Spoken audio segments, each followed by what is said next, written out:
It's bigger on the inside. Is it? I've noticed.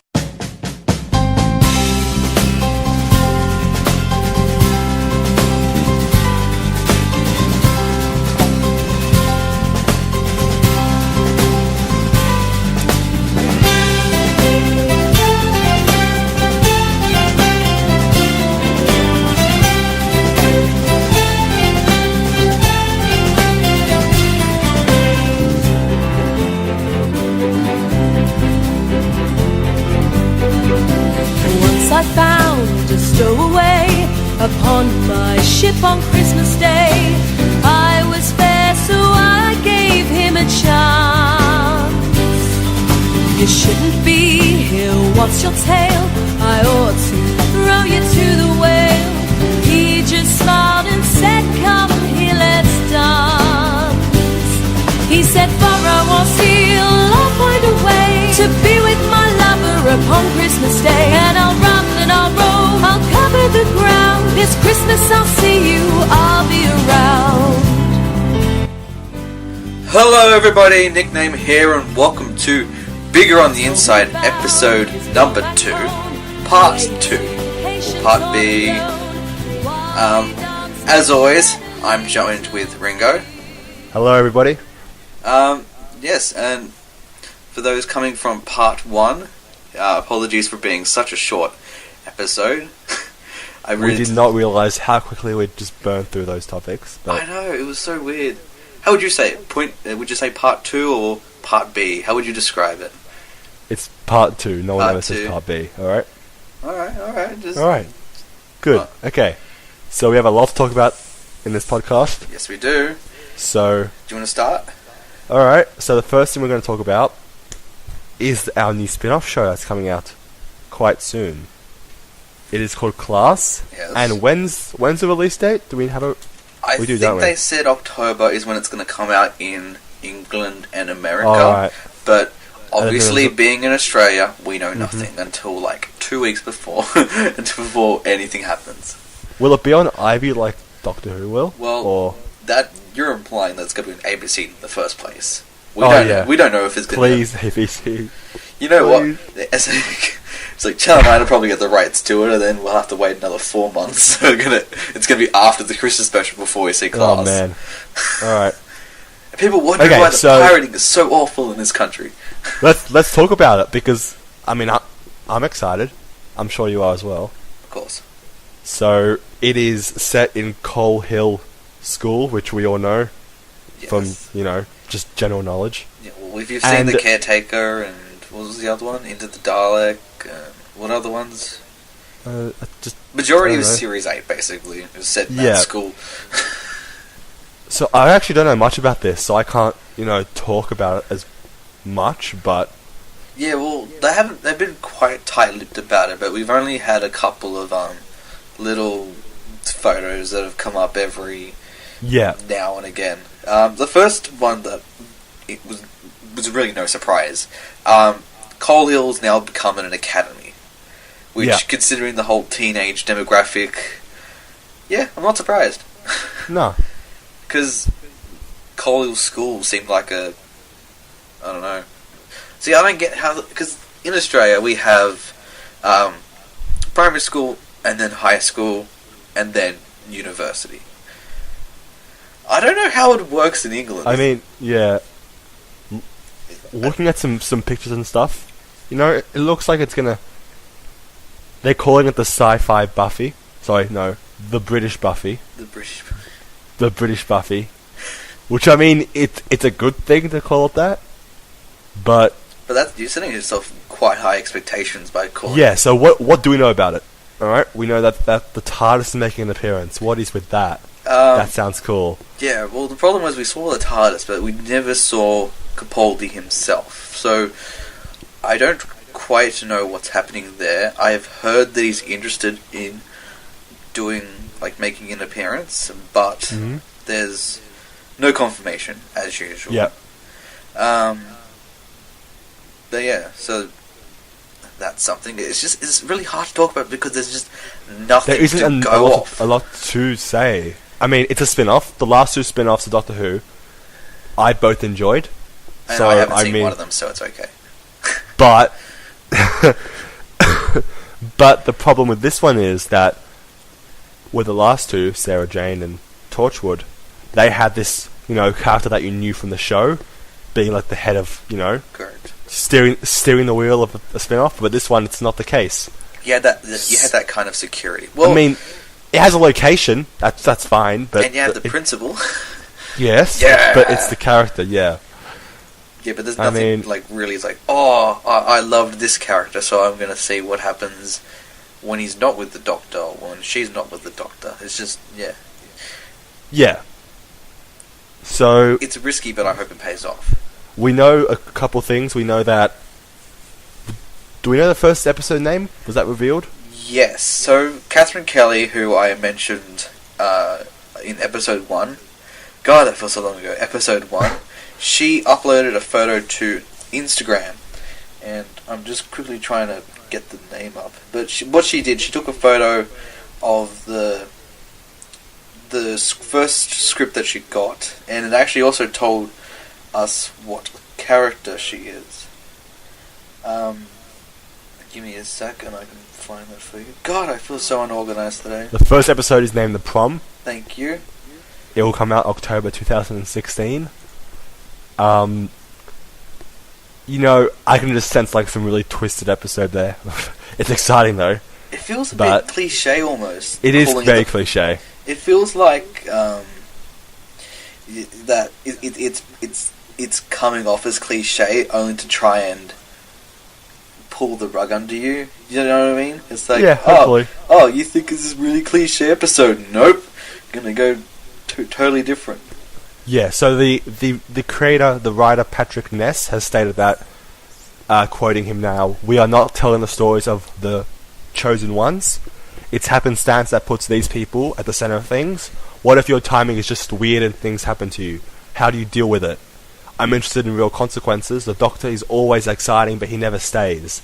He goes off to the next on the next adventure. What happens to real people?"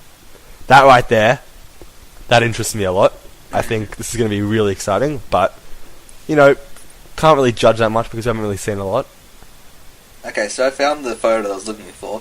Yeah, Alright. Catherine Kelly is playing a character called Miss Quill, who All right. I presume is going to be one of the teachers. Yeah. Not a lot of speculation there. Just Yeah. boom, teacher.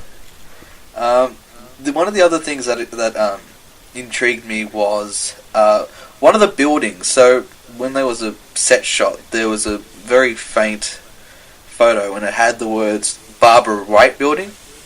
Yep. Barbara Wright, for people that aren't really familiar with the classic series, is one of the first. Well, she's not the first companion, but she was one of the first companions to travel with the first Doctor. Back in 1963, and Yep.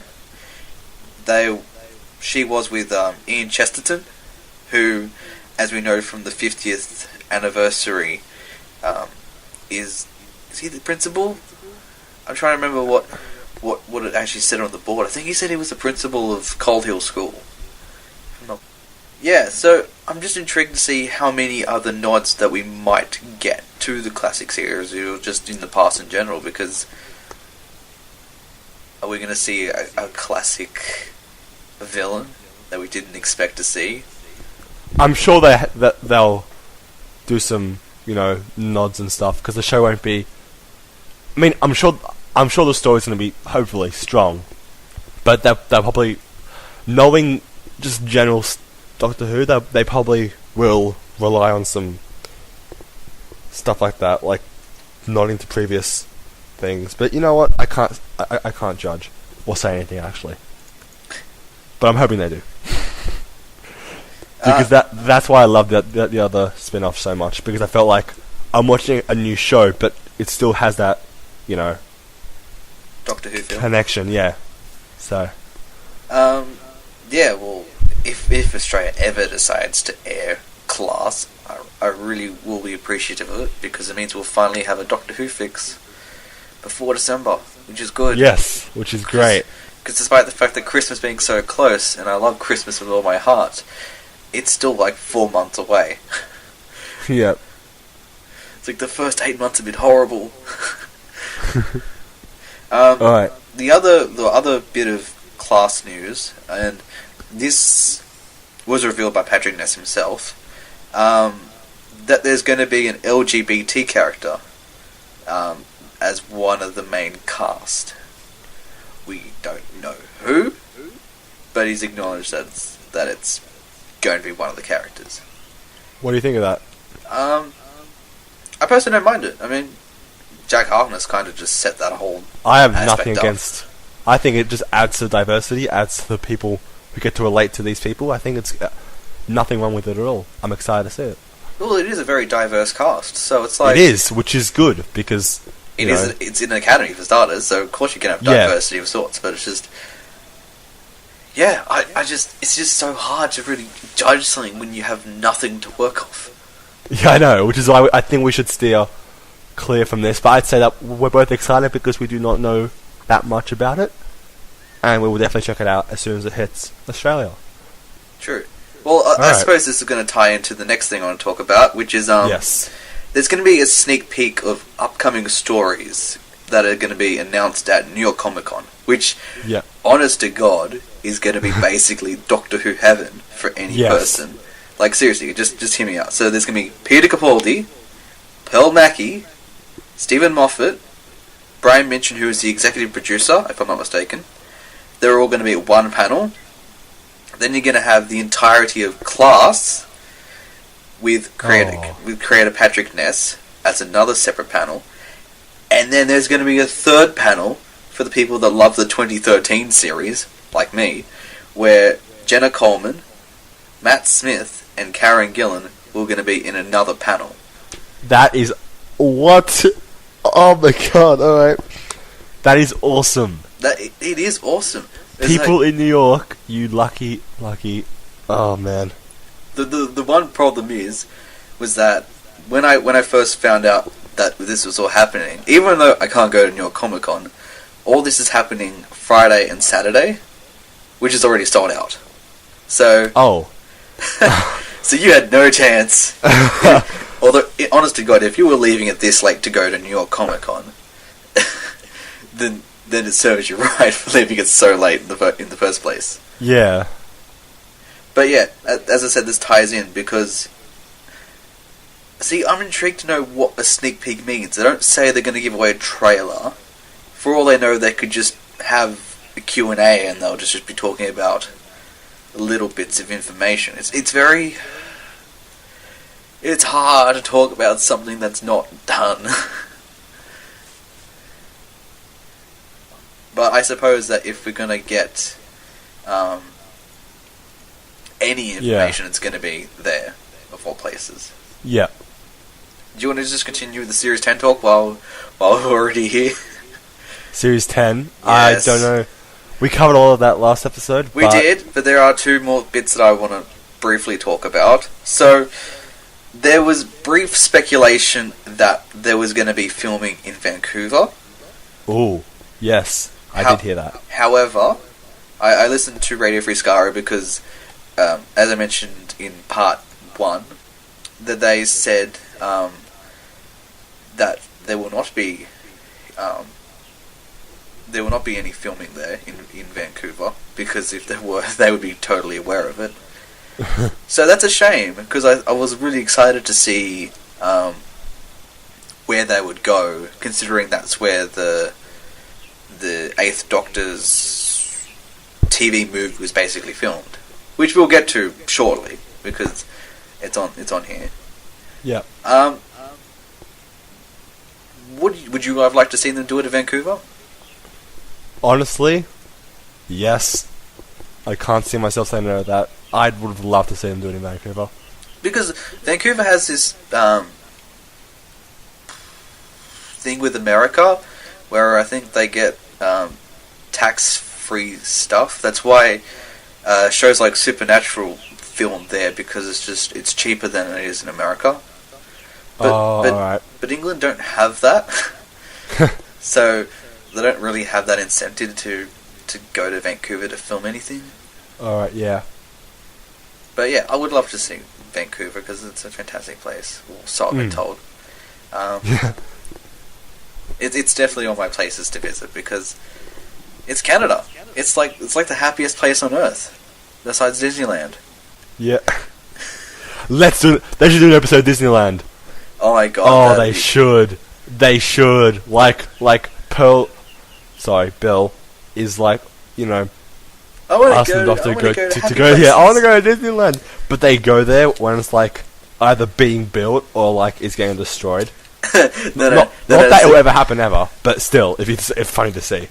No, it's like instead of going to Disneyland, they go to Disney World, and it's just and they're just so heartbroken. It's like, this is not what I wanted. This is Disney World. This is like the inferior version of Disneyland.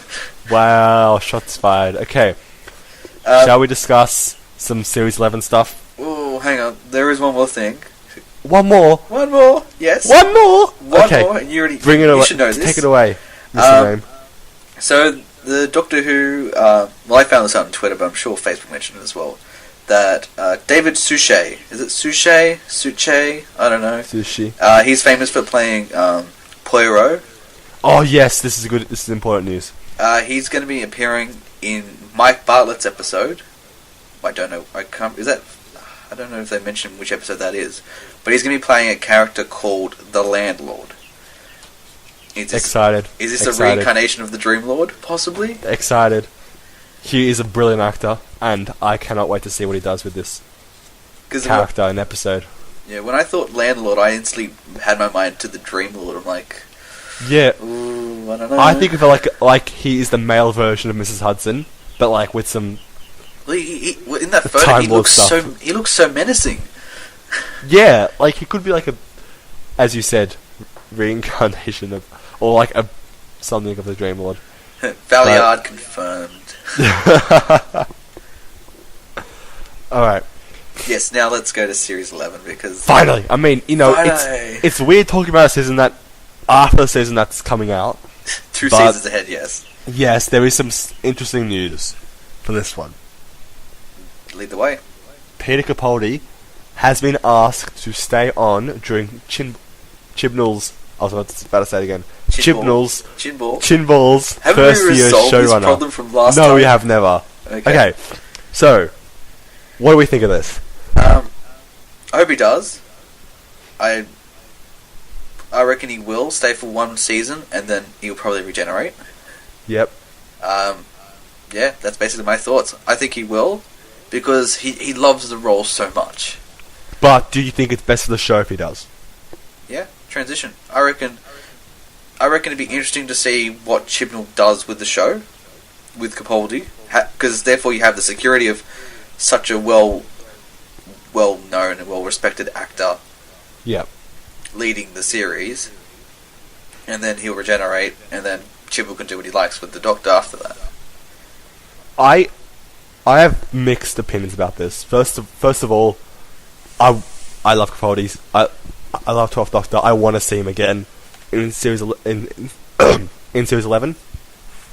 And I feel like, but the other side of this is that with how Moffat, like, they ended Davies with Tennant, and Moffat sort of, you know, started fresh and he could do his own thing.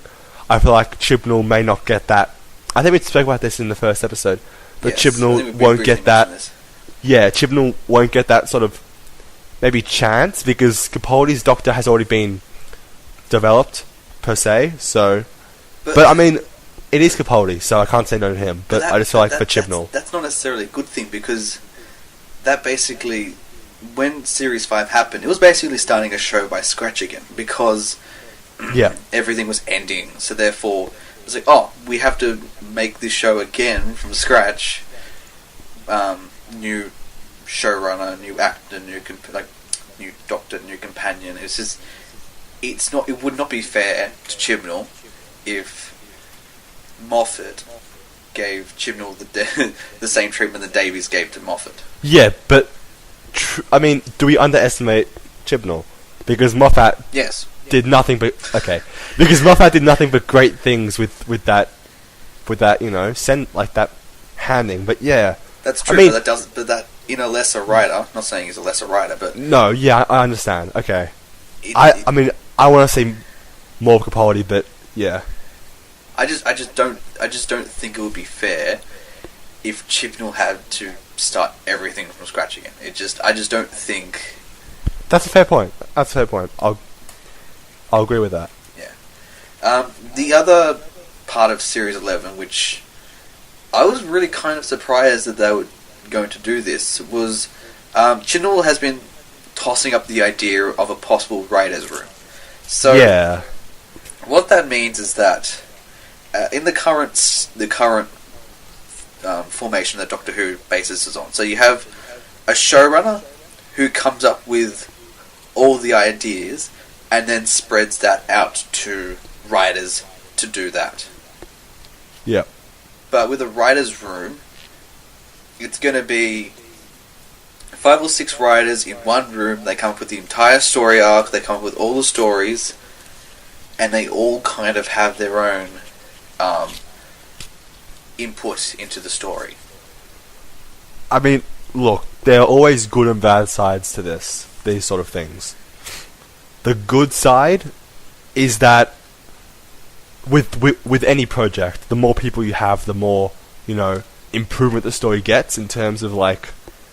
Well, yeah, you get lots of fresh eyes. Yeah, it's more refined. But if every single episode will have these, will sort of refine the same way, is that, really what the show needs? Is that I don't know how to... I think the way it is now, there are obviously some negative things, but having this one person, say, okay, I've got this idea, trust me, But with this, I don't know. I don't have a strong opinion on it. I just don't know how it's going to turn out.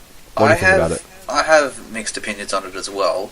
I think the strongest part of having the writer's room is that the arc will be much more defined.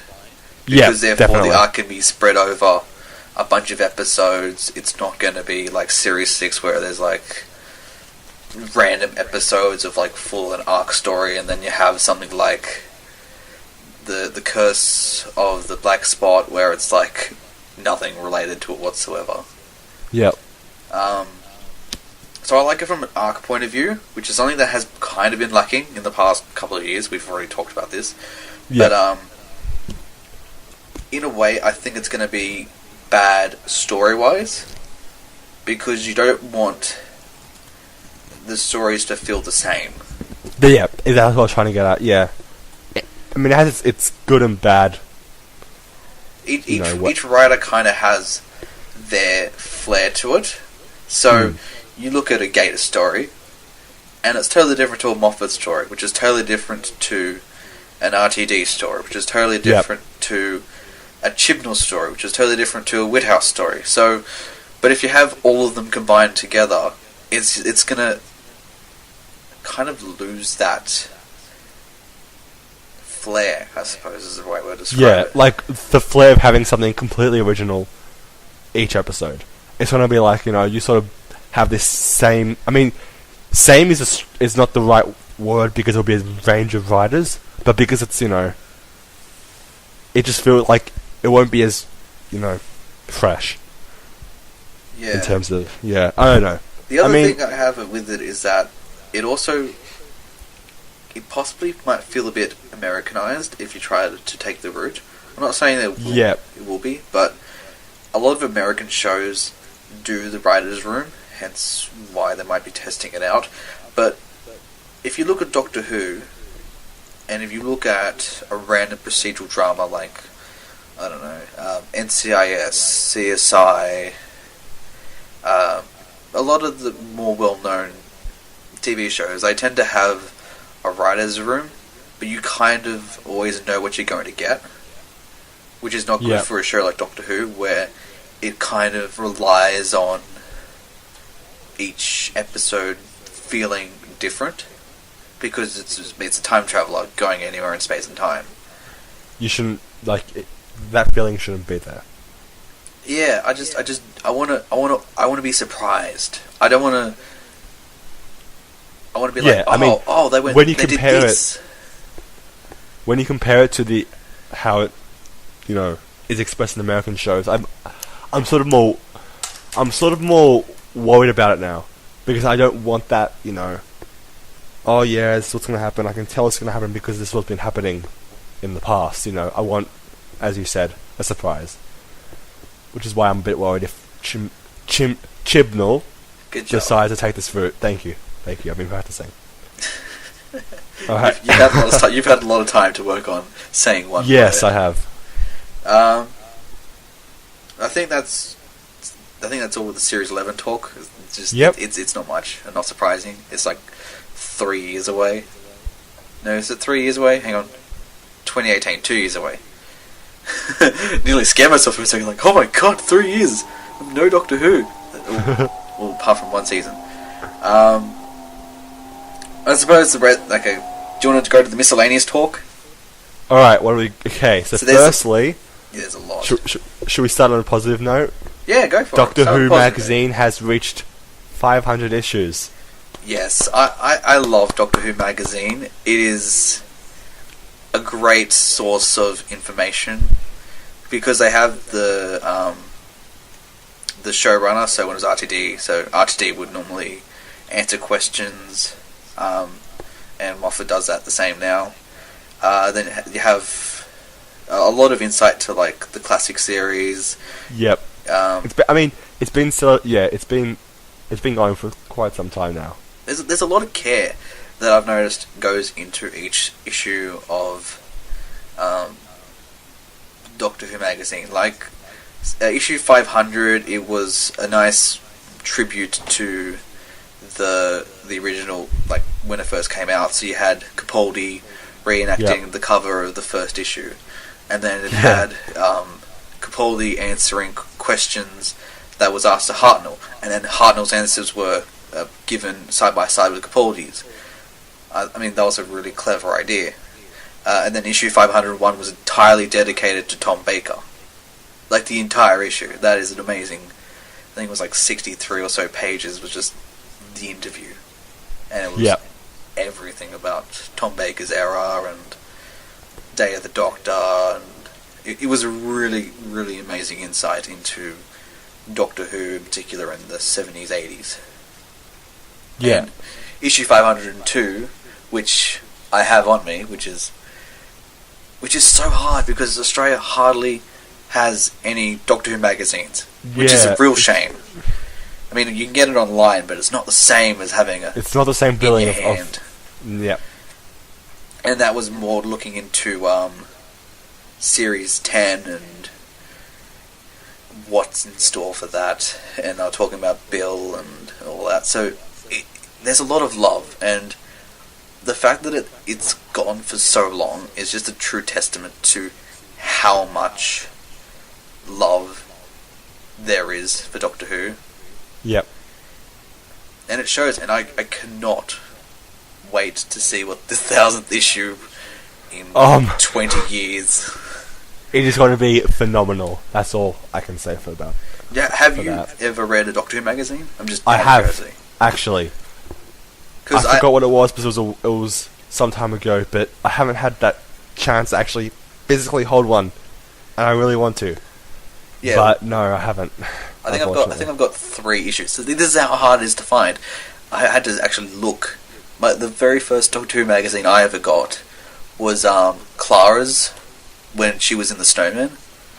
So it was the Christmas bumper special. So yep. I have pictures up of Clara in her governess outfit, and Vaster and Strax in one photo, and Matt Smith in another. He looks so good.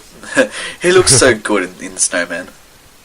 I really, really hold that episode to heart because it was like it basically solidified my love for the show. Do you have any on you, like Doctor Who magazines? No, I don't, unfortunately. Did you get rid of them? No, I didn't have any to begin with. Oh, okay. I should actually try and get some, but no, fortunately not. So is that all we wanted to say about that? I guess so.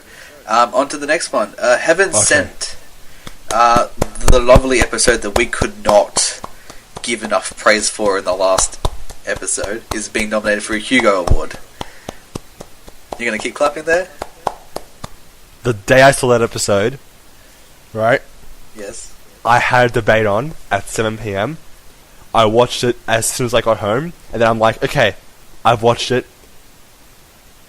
10 minutes of just staring into just nothingness. Okay, I watched it. Time to do debating.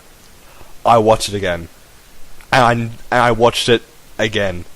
It was so good, and I am so happy for everyone who worked on that episode. And that's all for me. Yep. Unfortunately, the Hugos were on, like, was it last week or the week before? And unfortunately, Heaven Sent lost to the Jessica Jones finale, which is a shame. Oh. Yeah. Hey, way to ruin your thunder there. I mean, I've watched them both. Doctor Who trumps it, but okay, good job, Tennant. I mean, good job, man. You stole Capaldi's reign. Good job, bro. All right. Yeah. I think it's one of the greatest, if not the greatest, Doctor Who episodes I've ever seen. Just everything about it really did well. Still couldn't be beaten by Jessica Jones. I don't know why. I'm sorry about that. I just hyped everything up, and I didn't realize it was on. I know. It's already passed. That sucks. That's why I was like laughing inside when you were like full on cheering. It's like, why yes, are you so mean? way to crush him. Why would you do? You're terrible. Anyway, I am a terrible person. You are a terrible person. Yes. No denying. Okay. So there's that. Thanks for that. No worries. But if this has already happened, I'm gonna be annoyed. No, it's not happened. Okay, Doctor Who has been nominated for an Emmy for Peter Capaldi. Yes. He's best actor. He's one of like 100 and something nominations. Are you serious? Kind of like ruins the the magic there. Wow. Yeah, there's a big long list, and then it gets narrowed down after that.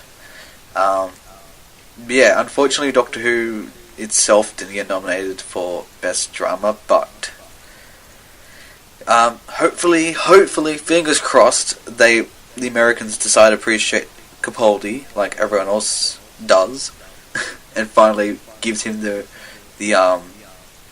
respect that he so truly deserves. What did he get nominated? Wait, the 60th Primetime Emmy Awards? Is that it? What's that? The Emmys, yeah? Yes. I'm Emmys. searching it up now and I can't seem to find it. His name. I think it's Best Drama Actor. I could be entirely wrong, but yes, he's on the lead actor ballot. Alright. Yes, best. Okay, I've got it up here. Okay, so he's been listed within the Best Drama Actor category for his performance as a Doctor. No surprise there. No. Some of the other people on the list include Hugh Bonneville. If I'm not mistaken, he was in the pirate episode. Not entirely wrong. Oh. Then you have Timothy Dalton is also one of them. David Duchovny, Michael Sheen, Tom Ellis. So there's a whole list. 109 names, by the way. I hope Capaldi gets it. I know it's a stretch, but he's just, as a fan, he's just brought so much to the show, and well, his odds are apparently 14-1, which is actually not too bad for no, odds. it's not. I have a look here. So the Emmys itself will be on 18th of September. So that's still a couple of weeks away, and I assume next time we do this podcast, we'll be telling you stuff you already know in regards to whether or not Capaldi won because he wins. I'm predicting it now. Peter Capaldi wins. Alright? You heard it here first. Very ambitious, and you know what? I'll probably do that transition-y thing like I did in the last episode. I was so happy about how that turned out, by the way. Yeah, that was great. Yeah. I was like, I wonder how I'm going to do this whole transition-y thing where I'm going to talk... Yeah, where I'm going to go to like the previous episode without making it look so bad. But no, I thought I did a good job. I mean, your editing skills, they need some work, but I think you did a great job, so. Hey. Okay, carrying on. Okay, so what is this, the two doctors? Okay, so this story, David Tennant and Stephen Moffat have both received doctorates at their respected universities. Yes, very, very well done there. Tennant, if I'm not mistaken, got his for drama, which is hardly surprising in the slightest. They both deserve it. Nothing else I can say about that. I mean, I'm just waiting for Capaldi's one. So Noah Capaldi, he probably already has one. Does he? No, I don't know. You'd have to actually check, but I don't think he does. Alright. Feels so bad. On happier news, Big Finish has Doctor Who right until 2025. Yes, which is actually pretty. They are amazing. Yes, I agree. With a capital A.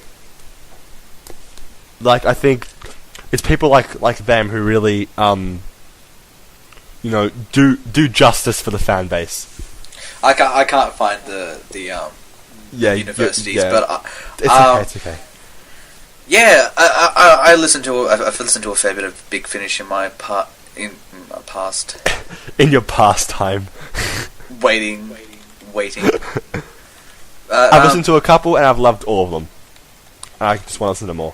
Yeah, well, I love again how much love there is into making the Doctor Who stories, and I'm amazed as to how diverse they are in regards to some of the stories. So they have Fourth Doctor adventures, you have Fifth Doctor adventures, Sixth Doctor. I don't know if they have the Seventh Doctor yet. I know they have McGann, and then they've had the Unit one not long ago, the one with Gemma Redgrave and Ingrid Oliver. Oh, alright. And I know they've had a Torchwood one as well. I think there's 3 or 4 stories there where they've got majority of the Torchwood actors to voice. Yeah, yep. What would you like to see as a Big Finish story? I'd like to see, assuming it hasn't been done, Christopher Eccleston and Catherine Tate. Well, Christopher Eccleston hasn't done anything for Doctor Who since 2000. I know. It's a child's wish, but I think it can brighten up a lot of people's day just to hear those two just trying to get through a situation together, and it'll definitely brighten up my day. It's a lot of sass. Could you really handle the sass? I love the sass that Donna brings, and the sass that Eccleston brings. So I say, bring on the sass. All right, enough of that. This next one. Ooh, all right. Do you want to? You go ahead. No. I'm giving this to you. You got to bring it in. Go.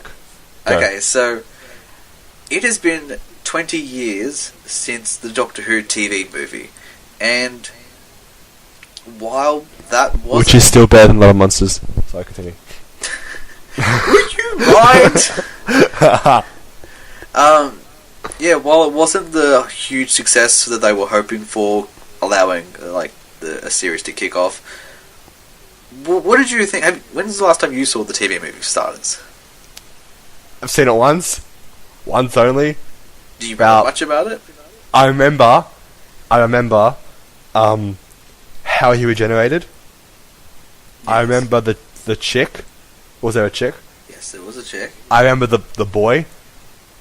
That wasn't the Doctor. Yes. And I remember the Master. Was there anything that really you thought, wow, that was a really good part? I honestly really liked Paul McGann's, just the way he just. I wish we could see more of him, not through just that iffy movie.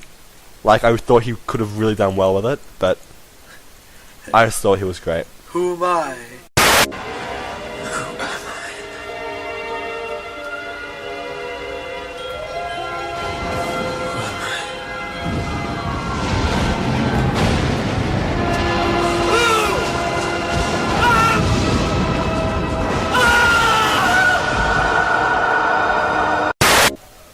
Who am I? Don't, please. Please don't. He's just walking What do you around what, in the... So the last time I saw it was like probably like 4 or 5 months ago.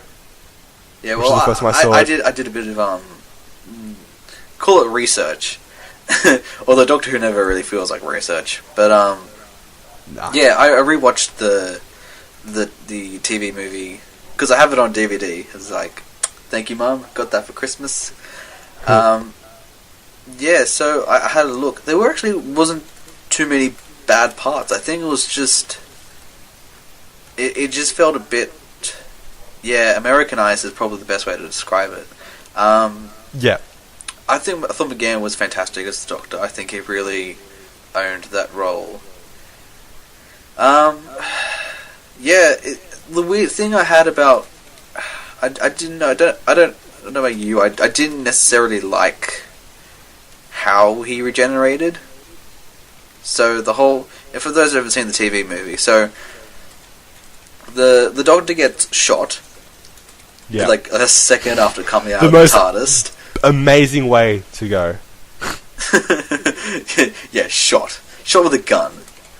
Anyway, so he gets shot by some gang members, and then he gets taken to a hospital. But because he has the 2 heart system, he when they try to operate on him, they basically end up killing him.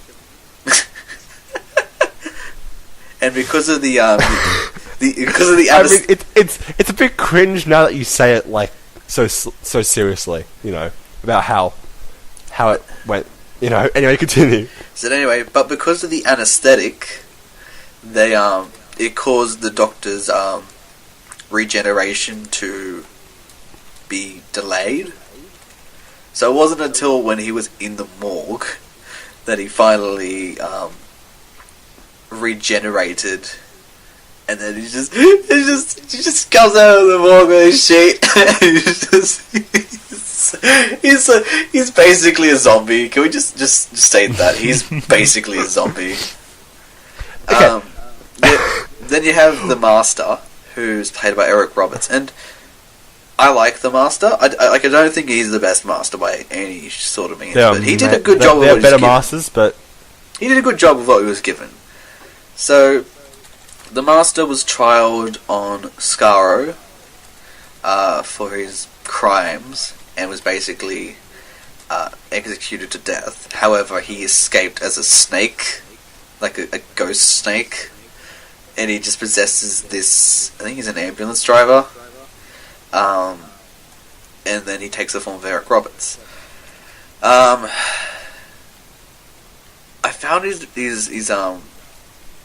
plan a bit barbaric. So he wanted to use the remaining regenerations of the Doctor to give it to himself using the Eye of Harmony. Now, I don't really know much about the Eye of Harmony, but I don't quite understand how you're supposed to it wasn't really transfer transfer regenerations from one person to another. I don't quite get it. They never really explain it either. They didn't do a good job of explaining some of the more interesting parts of that story. Yeah, Grace, who was the chick that you so gracefully couldn't remember, yeah, I thought she was okay. She wasn't the greatest companion. She really didn't do much, like seriously at all. She basically got possessed, and that was about as useful as she became. Wow. Okay. Stupid. Let's. I'm just getting like some really bad memories while you're speaking. Can we talk about that? Why are we mentioning this? You know, why? It's been 20 years. It's been 20 Tell years. us. Why? This is meant to be, It's a good part of Doctor episode. Who canon. We have to talk about it. All right, continue. Well, except for the half-human side. We're not talking about. I say they make another one Why make another one for the first because one? because They need to we're learn getting from one the first episode one. because we're getting one episode this year and I'm triggered. Okay, continue. You're triggered. Right. I think Continue. the one really, really good scene was probably the motorbike chase scene. Going through the streets of, well, supposed to be San Francisco, but it's clearly not San Francisco. And then there's a bit where he's like, he gets out of his pocket, he gets out some jelly beans, and gives one to the guard. I'm just like, what are you doing? Like, I get it's supposed to be this, like, obviously subtle nod to Tom Baker's era, but god damn, it felt so stupid. I'm like, what are you doing? I'm getting more entertainment just from anything ever. Just listening to you explain the episode. I really want to watch it. I really want to watch it again because it's I'm probably gonna watch it tonight now. It's not as because bad as I'm making it out to be, but it's just okay. There are worse Doctor Who canon things I've seen. So. Yes. And then the Doctor gets all happy about his shoes. Oh my god. And then he kisses Grace, which basically just like the whole fandom lost their shit. It's like, the Doctor shouldn't kiss a girl. He's a 900-year-old alien.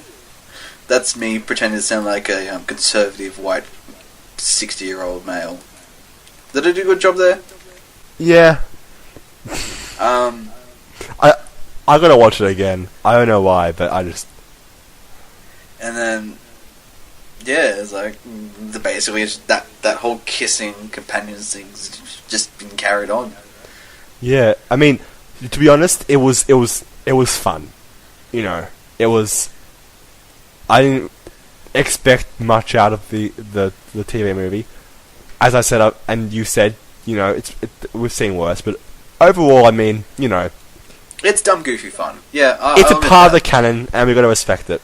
And it was the dumb, goofy part of the canon. So. Yeah. Good job. Good job. I don't. Yeah, as I said, I make it sound worse than it actually is, Yeah. but it's really entertaining. So yeah, it is a very entertaining movie, and I suppose I recommend everyone should watch it at least once. If you're a fan of Doctor Who, at least watch it once. Understand why people find it the hilarious thing that it is, and then just move on with your life. It's like there are much better Eighth Doctor, Big Finish stories, and also Night of the Doctor. Can't forget Night of the Doctor. That was fantastic with McGann and that. Do you know the thing about the Night of the Doctor was that it came out of nowhere, and I basically for about a week before the Day of the Doctor, I tried to get off the internet as much as possible. So I didn't know much about Night of the Doctor until it just because I'm subscribed to the Doctor Who YouTube page. oh yeah, of course. And it came up there. I'm like, oh, what's this? And then I watch it, and it's like I'm the Doctor, not the one you're expecting. I'm like, holy shit, that's the one again. I was just like, his voice was so distinct. I'm like, oh my god, I just totally didn't see it coming, and then it broke my heart, as it always does. Yes. How about you? When were you like how did you get familiar with the Night of the Doctor? Okay, so I was browsing the Doctor Who YouTube channel, and that's how I got introduced to all the prequel to blank. And I'm like, how did I not? Yeah, I watched all of them. I watched Pond Life. I watched Night of the Doctor. I watched all the prequel to. I liked all of it. He Said, She Said. That was one of my favorite. Yes, I watched them all, and I was like, Doctor Who has this whole website to it, and it was good. I remember PS. Do you remember PS? Yep. Oh man, that hurt. And it was just storyboards, but that hurt me. I was like, why did you not actually do it? I was like, why did you just leave it? It would have been awesome if you actually filmed it. I need my Doctor Who fix. Yeah, I'm gonna just binge it all. I think we've said everything that we need to say about the Doctor Who TV movie. It's done. Yeah, Goofy fun. and we've got a couple more things to talk about. Yes. This has been going for 50 minutes. That's impressive so far. Well, it's better than last time. Yeah. So I've added a new topic here. So Take it away. BBC Worldwide, they're mainly responsible for everything. It's pretty self-explanatory. They're basically responsible for everything BBC related outside of England. They've sold the Doctor Who music copyrights to BMG. So I don't know how that's going to impact the Series 9 soundtrack. Well, does it say whether Murray Gold still... Yeah, Murray Gold's... Well, I'm pretty sure that... But the only thing is, Silver Screen has been known for releasing every Doctor Who soundtrack since 2005. So, I don't quite know how that's going to impact on that, whether Silver Screen still releases it and it's just they have the licensing to it, or whether BMG are now releasing it. It's a bit complicated, and I don't know whether I like it or not, because I just want my Doctor Who Series 9 soundtrack. I don't like change. Which is kind of ironic, considering the entire show is based around change. I don't like out-of-show change. Is that... Yeah, that's fine. Yep, good. I win. Alright. I don't really have an opinion on it. I want my Doctor Who soundtrack fix. I've always loved the soundtrack. Murray Gold. I say God because he's a god. Sorry, I was been working for 6 hours, so I'm like bad with pronunciations, except for Chibnall's. Hey! Yay! I said it! Okay, You got anyway, it right. I'm very impressed.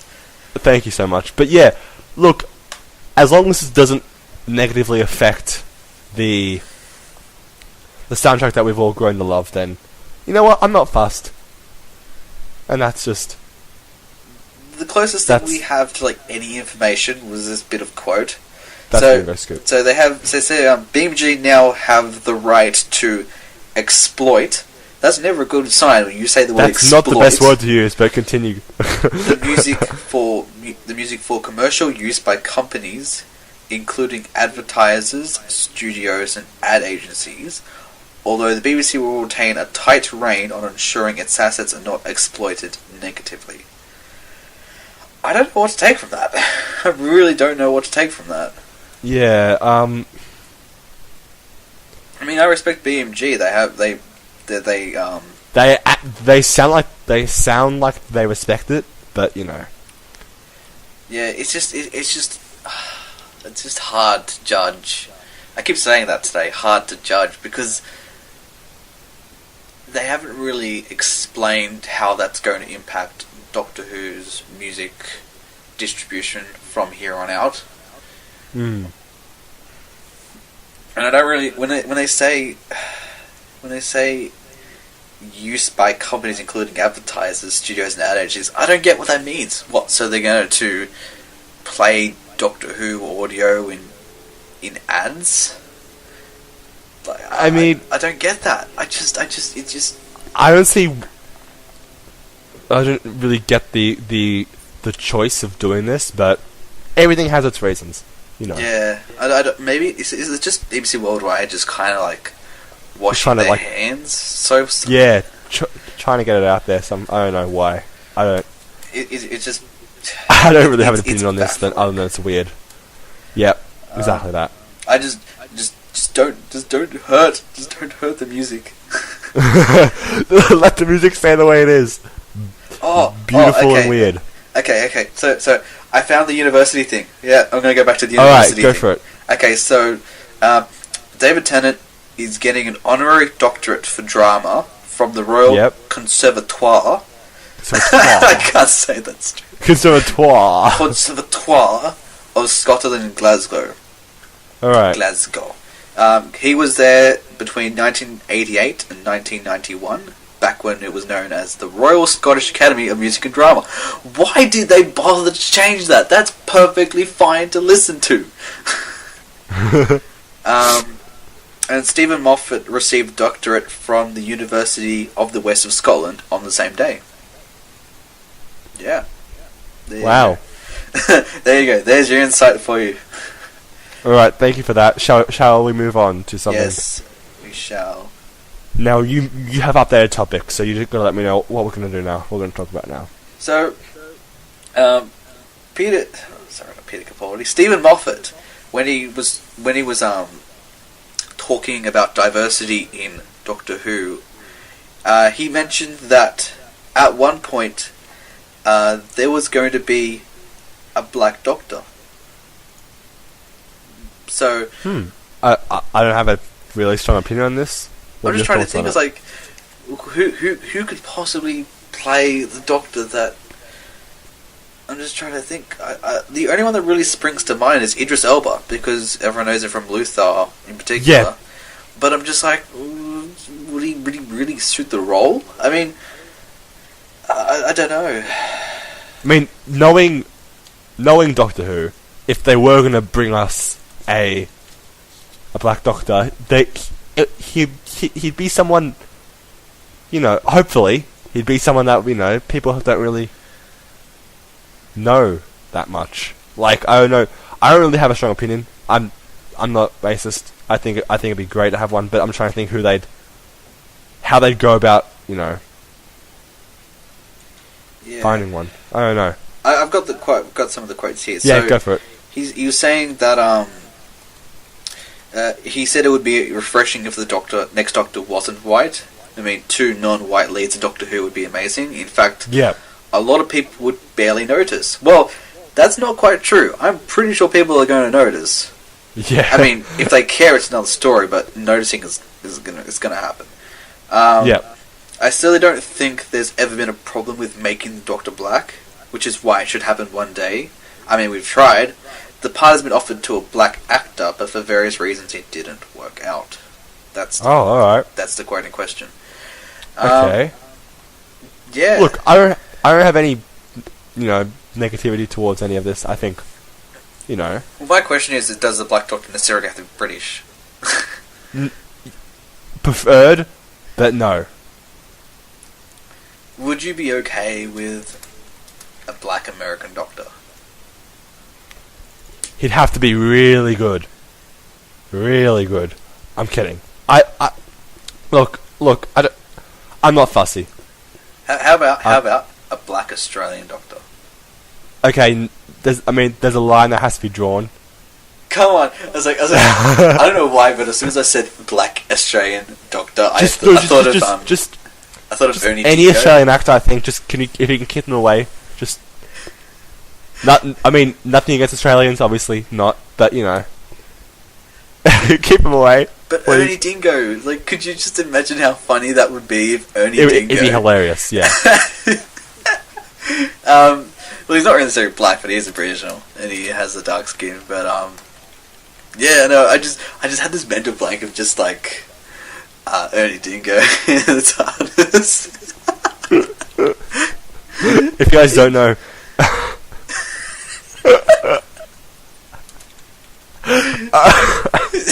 Go on, explain who he is. I'll say this with the utmost what's the word? Respect. With prestigiously. I'll say this, prestigiously. Ernest Ashley Dingo. Ashley, is this his middle name? I've just googled this. Yeah, Okay. I won't know that his actual full. Relying. Yeah, so he's an Australian actor, Indigenous Australian actor to be precise. Television presenter. He's also done some teaching, and he's Really? a comedian. He's been a Yeah, teacher? he has. Cool. Yeah, and he's a pretty great guy. You I met mean, him? no, I haven't. I want to. Shame. Yep. Have you met him? No, but Well, then shame to you. What? Yeah, but I wasn't like, oh, he's a great guy. It's like... I know, okay, dude, if you've ever seen him in anything, he's a great guy. I just remember He was him in Crocodile Dundee, he yes. As his, like, best role is just Crocodile Dundee. He's been awarded, wait, what? Australian Film Institute. Oh, wait, hold on. Yeah, I remember the AFIs. Was he nominated? Oh, hold on. I don't know, you're the one with Google in your hand. He won, sure. He won an AFI for Best Performance by Actor in a Telefeature. So, yeah. We're just bringing our Australian side to this now. Hang on, you know Crocodile Dundee, right? There's this one part where I just absolutely love it. And it's not the part most people will think of, but it's the part where they're in the outback. Her, Ernie, and Paul Hogan. Yep. I forgot her name, so I'm calling her. She's he looks at Ernie Dingo's watch.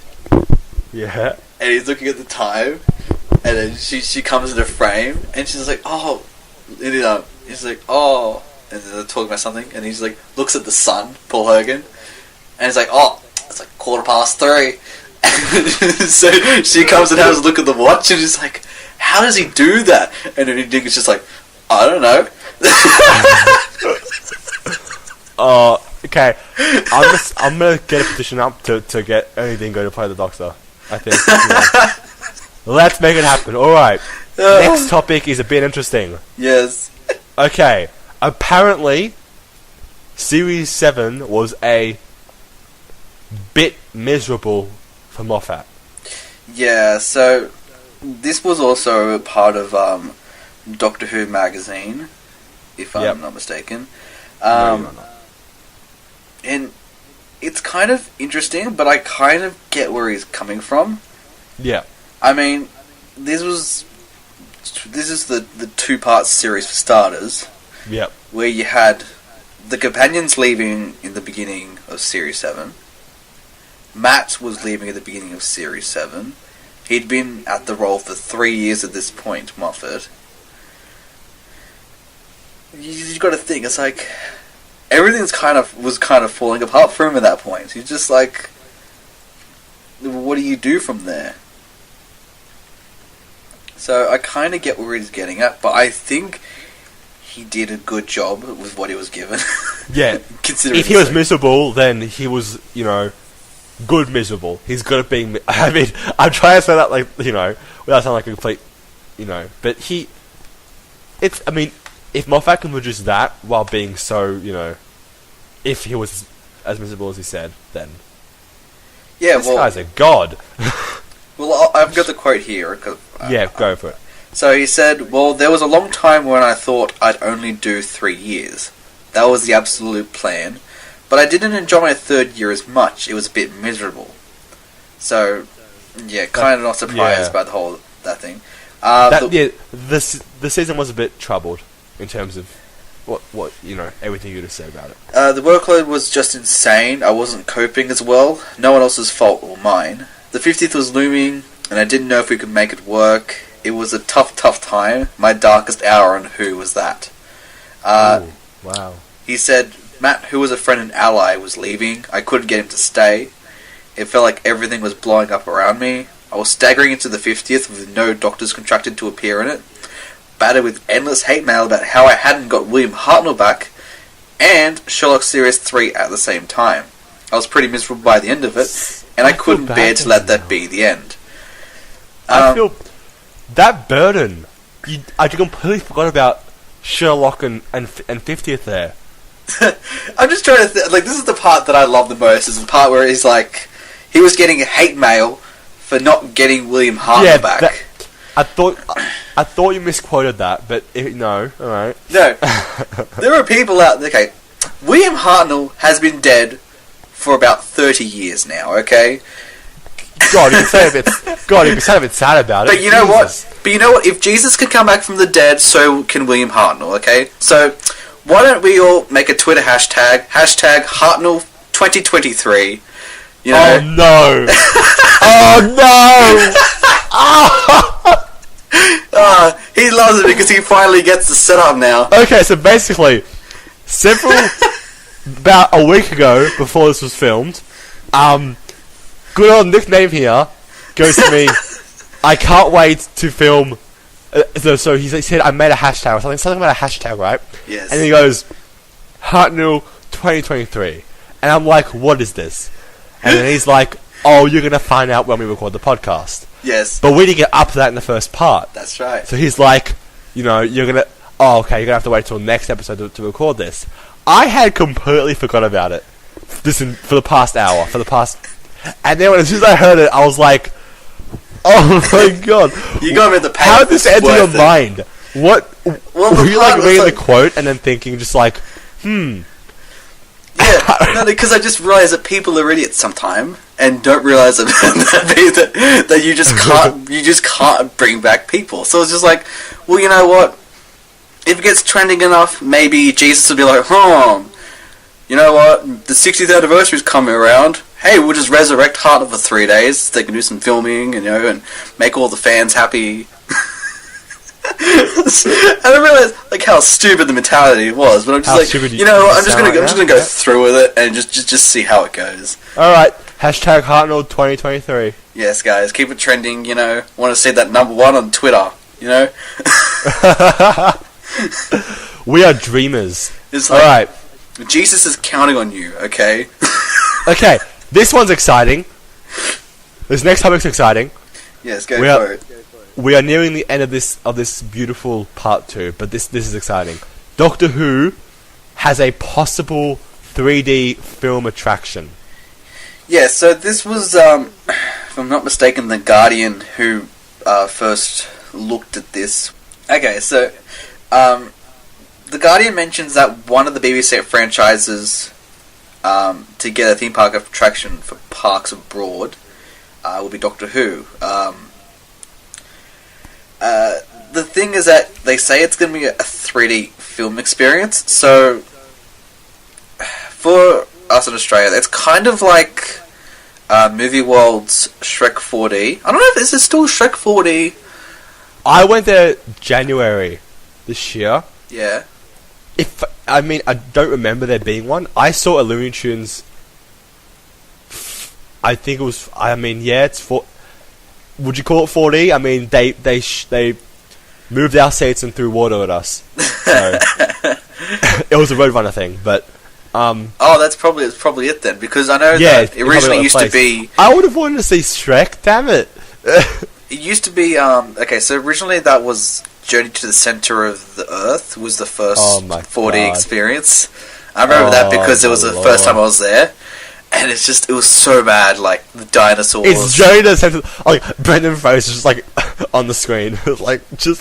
Yeah, it was the good Journey to the Center. It was not the terrible one with Oh, boo! Dwayne How can it be bad then? How can it be bad then? Aw. No, I said it was just. I said that it was the good one, the one with Brendan Fraser in it. Oh. Yeah, not the one with Dwayne Johnson in it. The other one, the actual one, the good one. There was one with. What? Yes, Journey to the Center of the. Oh, I can't even think now. Dwayne made one? Yeah, it was the most paid actor. Anyway, Dwayne Johnson, Michael Caine. Oh, I'm trying to think. It was horrible. Oh, poor Caine. Alright. Yeah. Oh, man. I still get nightmares watching that movie. Just don't watch it. It's not worth your time. I'm not going to. But look. Yeah, sorry, anyway, getting off traffic. So it was Journey to the Center of the Earth 4D, then it became Shrek 4D, and I haven't been to Movie World in like 3 years, so I don't know if they've changed it up since then or not. But my question, I suppose, is that if you were, what would be the best way to capitalize on Doctor Who, like being a ride? What would you do? I would. Okay, we're flying in the. Okay, we're in the TARDIS, right? Yes. And we're going through the vortex, right? Yeah. In and I don't know. And so is this a 4D experience, or is this just a ride in general? I just want to know. Well, I prefer it to be a ride than a 4D experience, but as the 4D experience goes, then it'd be like I don't know. I'm trying to think how it'd be really innovating. I think the best way they can do it is to like just depending on how long it is. Well, I said it's a 3D film experience, not a 4D. I just chose to make that as 3D. Yeah. Getting us just to feel immersed in. I don't know how they're gonna do that. I think it's either make it 4D or make it a ride. What would you do as a ride then? A ride, I'd get us in the TARDIS with Tennant and Donna, and then we'd escape from Pompeii. They can choose one, whatever they want, and we'd be like it'd just be fun. We could be like escaping from Daleks or like escaping from something, running. That thrill of escaping. Maybe we're being chased in space, but it's a roller coaster. It's got to be fast. I don't know. I'm just trying to think of like a billion different. Well, I think I saw it. I saw it in the news. They're incorporating like VR with a roller coaster. It was so mad, like looking at that. So there are parts where like you would think that the roller coaster was like broken off at a certain part. And it was just then the roller coaster ride incorporates that. It was really bad. It's like I really hope that's actually a thing in the future. Like they choose to do that more often.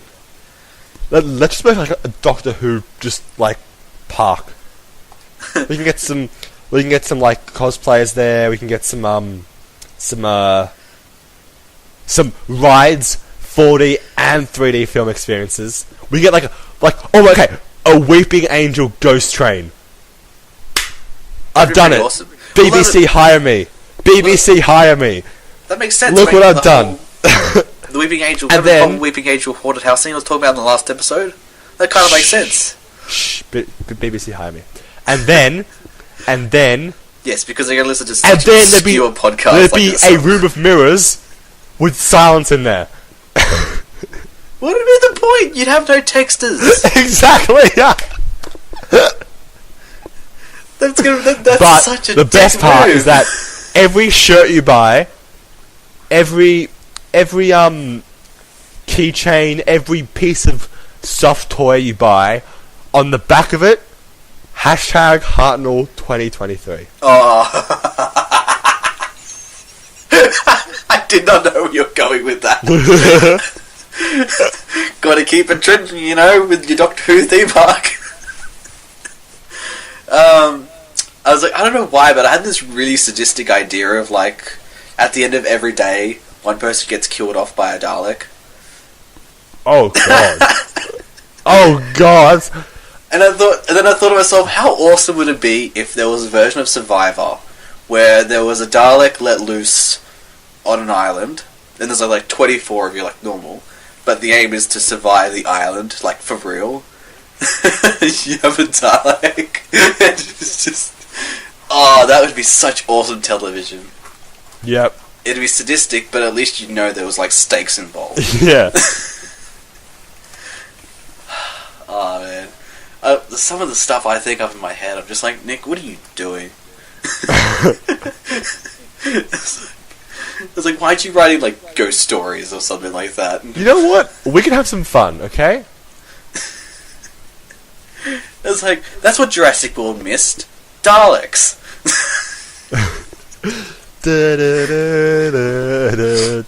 Exterminate! Oh man. You've seen Jurassic World, haven't you? Yeah. Well, do you know how fun it would be if like a Dalek came into that? You know how they all hid in that room, like hundreds of people just hiding in that hall. Yep. Towards the end of the movie. Well, it's like the Dalek just came in and then just exterminated everyone. It'd be the funniest. If you add a Dalek at a climax of any movie, you'll just turn it into an instant. Oh, that would be comic awesome! relief. Oh, wouldn't it? Like, okay, let's have a little game for a second. Okay, we're going self-taught. We don't care at this point. No, I mean we're discussing stuff and having some fun. Yes. Okay, biggest climaxes. Just like the point where it's like, holy It's like Die Hard. I was like, but I don't want to spoil Die Hard for you. But you probably know anyway. Oh yeah, I haven't seen Die Hard. Okay, so... Okay, even, like, just, like, shocking endings. Like, could you imagine the end of, Shawshank Redemption? When... Of course, you have to bring my favourite movie into it, of course. He's escaped. He's staring at the sky. Oh, that bit where it's like rain comes and he's just like lying in a pool of water.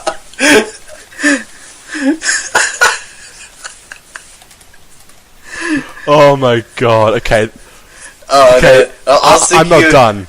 Yeah, you go for it. What's another one you have? Karate Kid. Yeah, go on. The final knockout, right? Yeah. Okay, so he's about to do the jump, you know, the spinning jump thing, right? And he's standing there, and he's like really focused. Okay, the other one's better, right? Wait, but he's really focused, right? Crane kick? He jumps, spins, and then gets exterminated. Okay. Alright, okay. How about... I'm trying to think. I'll do the Die Hard one while you're trying to think of one. So, yeah, go. At the very end of the movie, when Hans Gruber gets shot out of the building, there's like this moment where he just looks out the window. I was like, how funny would it be if the Dalek shot John McClane out the window too? Oh my god. And then the Dalek just looks directly at the camera. You're terrible. Oh, I mean, I'm not any better, but that was the one that instantly came to my mind when I thought of that. I'm trying to think what else. How about just any scene in Jurassic Park when they think they're safe from harm? Like a Dalek just like storms out and he's like, No. The bit where you know how the guy is like sitting on the toilet, hiding from the dinosaur, and then the dinosaur rips off. Exterminate. The dinosaur rips off the things, and you just see the guy just gets shot. Yep. Oh. Daleks would seem so threatening if they just happen to make a cameo in like every movie. I don't mean like back in action style. I mean like full on cameo, just like causes some shit to like blow up or something like that. I think Shawshank just like is one of the funniest things to happen. Just like that build up to like, you know. Yeah, it's like, oh, this. Okay, we should move on, but I'm sure there's heaps more we can do.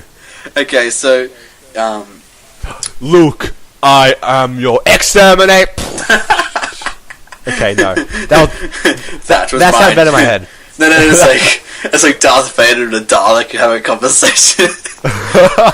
What is the meaning of this? What are you talking about? It's just like, all right. Dalek, exciting news exciting news to finish off. Is it? Well, you got one more. You talk about this one, and I got one more afterwards that I added. Okay, good.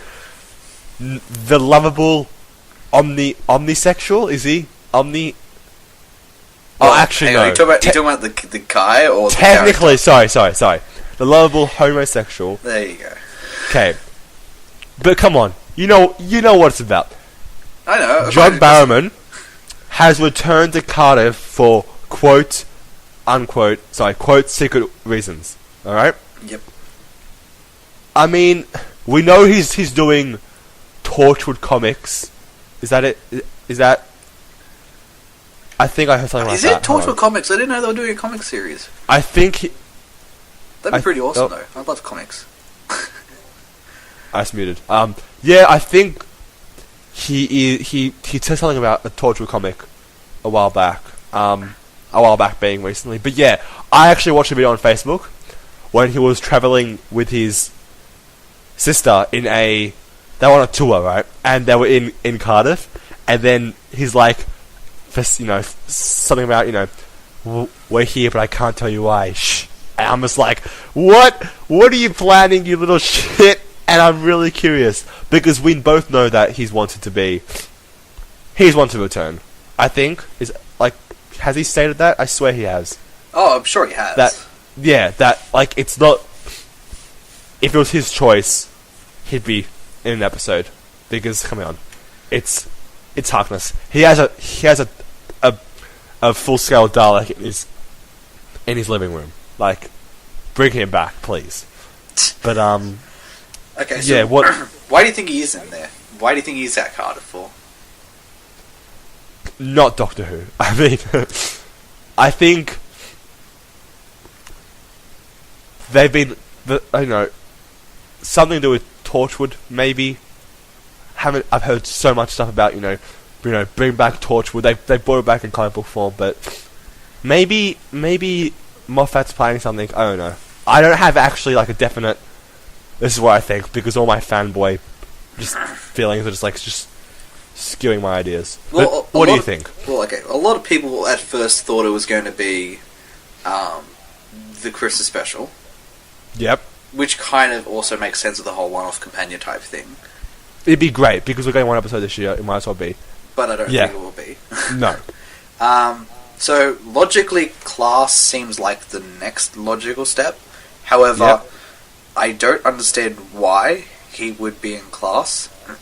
Maybe he's giving the LGBT characters some advice.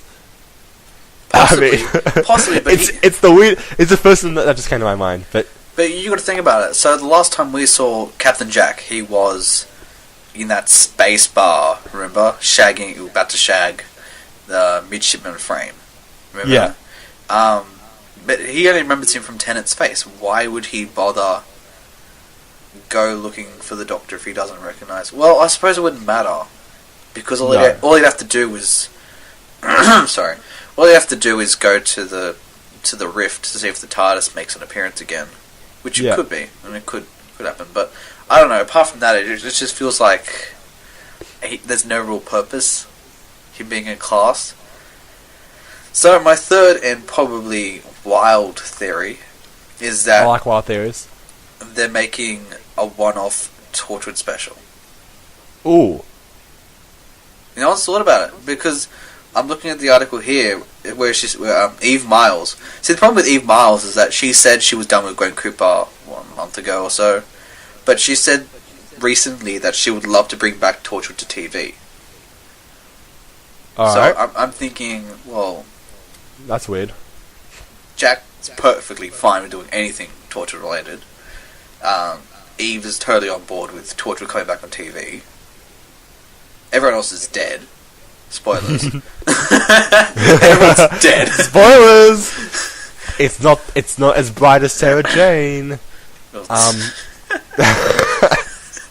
is like the biggest understatement of the year. It's not as bright as Sarah Jane. You know shit. That's actually ironic because she's anyway. Moving on. Okay, so my you final. have something to say. So, this is the last topic we'll talk about today. How are we going for time, by the way? I know we mentioned... We are at a whopping 1 hour and 24 minutes. That's much better. I'm happy with that. Okay, so...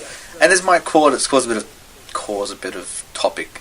So, in the most recent Doctor Who magazine, Moffat was asked what he thought the most average episode he did.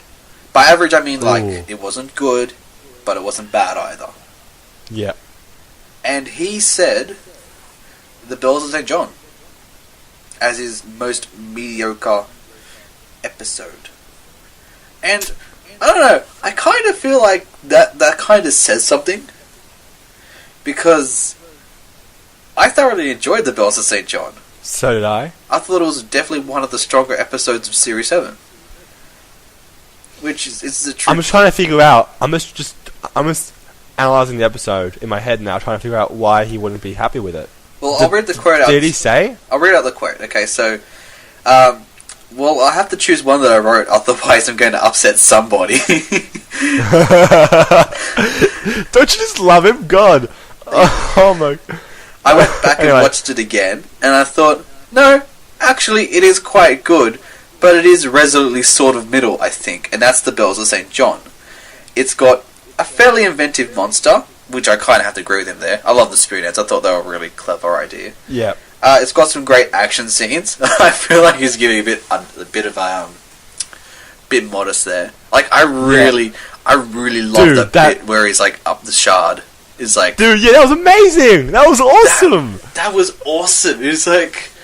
did you hear the word anti-grab? And then you push the button and it's just... I feel like Moffat just hates oh. himself for that, but, like, he secretly has that praise that he wrote that part. Like... I just love the bit where it's just, like, the transition between that guy on the ground... And it's like, oh my god. And then you just see him go up the shark. I'm just like, yes! You finally jumped the shark. Really, Doctor? A motorbike? It hardly seems like you. I rode this in the Anti-Grav Olympics 2074. I came last. The building is in lockdown. I'm afraid you're not coming in. Did you even hear the word anti-grav?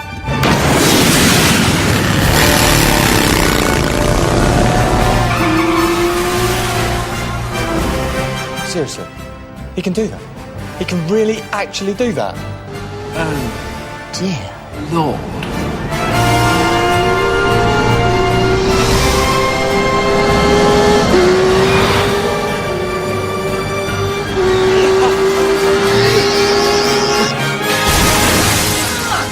I think that was your office.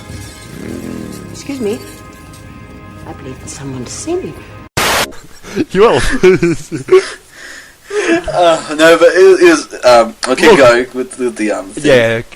It was like the bit on the plane, and again, that was also a really good scene where like everyone's just unconscious, and it's like I was like, I'm 1,000 years old. It's like, I'm the doctor. I'm 1,000 years old, and I can't fly a plane. Can you? And she's like, no. Some of the dialogue is so funny though. We're sort of like just contesting with Moffat's opinions on his own episode. But continue. I mean, I think it was very great. Memorable. That's what I love about it. Is. I'll keep going. So there's a pretty good scene where the Doctor's underneath Clara's window. Oh my god! It's just like, I found a disassembled quadricycle in the back shed. It's like, we don't have a quadricycle. It's like, I invented the quadricycle. I was like, where did that come from? I don't know why. Like, what other episodes of Moffat's trying to think that I didn't like as much, because I thought it was a great episode. I think, yeah, as I said, I feel like if he thinks that's his most average, is like that kind of that's kind of a testament to his episodes. Yeah. I was just like, it's like, what? You're gonna crook your little finger, and I'm gonna hop into your snog box. It's like, it is not a snog box. It's a very memorable episode, The Bells of St. John. I'm just trying to think. Oh, hang on, I'll keep going, because there's still more to it. Some good gags, lovely music, but I don't think that episode would change anybody's life. Which, I kind of get where he's getting at. It's a very well carpentered bit of telly, and it's that underrated thing. A very good first episode, sort of. First episodes are rarely winners, but they are very difficult to do. And yeah, I kind of have to agree with him. Like, if you look back at all the first episodes have been, so Rose, which had to basically set the entire series up, was okay. That was a fine episode. Yeah. Then you had New Earth. I hated New Earth so badly. I didn't like it. Then you had Smith and Jones, which liked it. I thought it was a really good episode. I thought everything worked nicely. You had the time travel aspect, you had the space aspect of it, so I thought it worked really well. Partners in Crime, loved it. Sorry, it was oh man, especially those first 20 minutes or so where they're just missing each other. That scene when they see each other gets me every single time. I love it so much. Yes. And then there's like they've already like stopped talking, and it's like, "Hey, you guys finished?"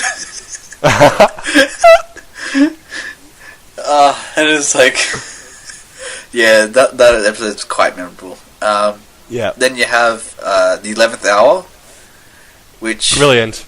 Basically redid everything the Rose did, but probably better. Actually, no, it definitely did do it better.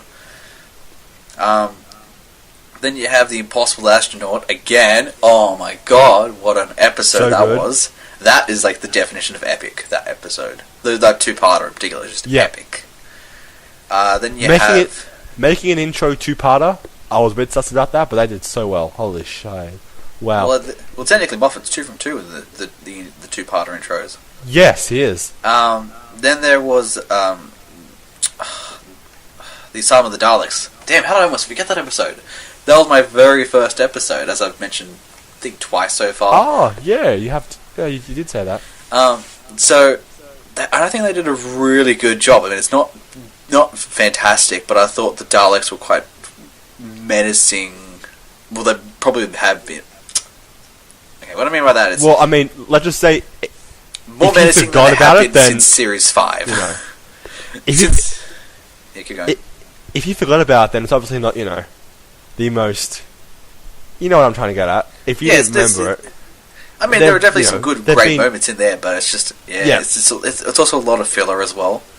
Yeah. And I acknowledge that. It's like, there's a lot of filler in that episode. The divorce. And then you have the Bells of St. John, I suppose you can classify as the first episode again, which I thought, again, we've had that talk, so I'm going to move on to Deep Breath. Yep. I thought it was a really good episode, but I still wasn't fully sold on Capaldi as a Doctor, which I think was kind of the point. Season 8 wasn't his... It wasn't a season where he was like... what's the word? Like, he wasn't really shown... Like, I don't think he was at his full potential at that point. No, yeah. Season 9 was like when I knew this guy is the Doctor. And what a Doctor he is. And then Series 9, of course, you have The Magician's Apprentice, which... Yeah, I think kind of added to Genesis of the Daleks really well. Which is actually saying something, considering that's one of the most respected episodes of all time, Genesis. Yeah. Have you seen Genesis, by the way? Yes, I have, actually. It's been ages, but I've seen it. Yeah, I thought that was a really good episode to start off the season. But he's right. It is really hard to make a first episode and actually make it enjoyable, because either the actors are really off or the writing's really off, because there's so much at stake. And then if it's later on in the series, you'd also have the possibility of getting a bit complacent. It's like, oh, I know what I'm doing, so it's fine. But then that doesn't necessarily mean that you're going to make a great episode out of that. But yeah, I respect that. But I don't think it's his most median. Like, I don't think that's his most mediocre though. I think most mediocre. I'm just trying to think what could possibly. I don't honestly say Deep Breath. I think Deep Breath was probably a bit more mediocre than The Bells. Yeah. Yeah. That's just my opinion. I think I agree with you there. I'm just trying to think back to his episodes, but... It's like, we all know he's shockers, but yeah, he's most mediocre. I think that's pretty much it. Thank you so much to all of you who have listened. This has been a great episode. Yeah, it certainly has. Probably the better part of, in terms of part 1 and part 2. Oh yeah, particularly the second part. We've covered was tons. Like the best. Yeah, it's always fun to talk about all the miscellaneous stuff, and that was good. We've covered from theme parks to Australian black people to John Barrow. Which is its own category in a spectrum itself. But yeah, it's been fun, and thank you guys for listening. Do you have anything to say? Yeah, I hope if we get things to work, and we might have this very special next podcast. Yes, if things work out well. We won't say more because I hope we do it before class, because I think that'd be the best time to do it. Because I think class deserves its own special podcast. A class dedicated podcast. I say we can do that. Yeah, there you go. So we've just basically hinted on the next two podcasts. Now they have to happen. You heard it here, folks. Okay. yeah, thank you very much for listening. Till then, nickname out. And go out.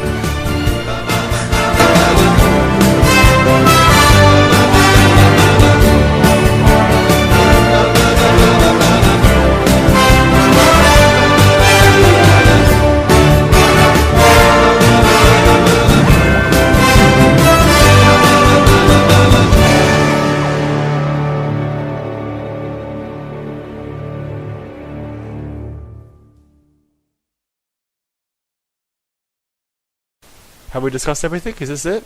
I think that's it. Wow. Yeah. It's been an hour and 30 minutes. Thank you for the people who have listened through this. It's been fun. I'm probably going to cut like a lot of, because there have been a lot of gaps throughout this episode, so I'm probably going to go for it. And you're going to cut this as well. But oh yeah, it's probably going to be like some end credit scene as well. Okay, 3, 2, 1. Okay, 2, 1. Okay, 2, 1. Okay, 2, 1. Okay, 2, 1. Okay, 2, 1. Okay, 2, 1. Okay, 2, 1. Okay, 2, 1. Okay, 2, 1.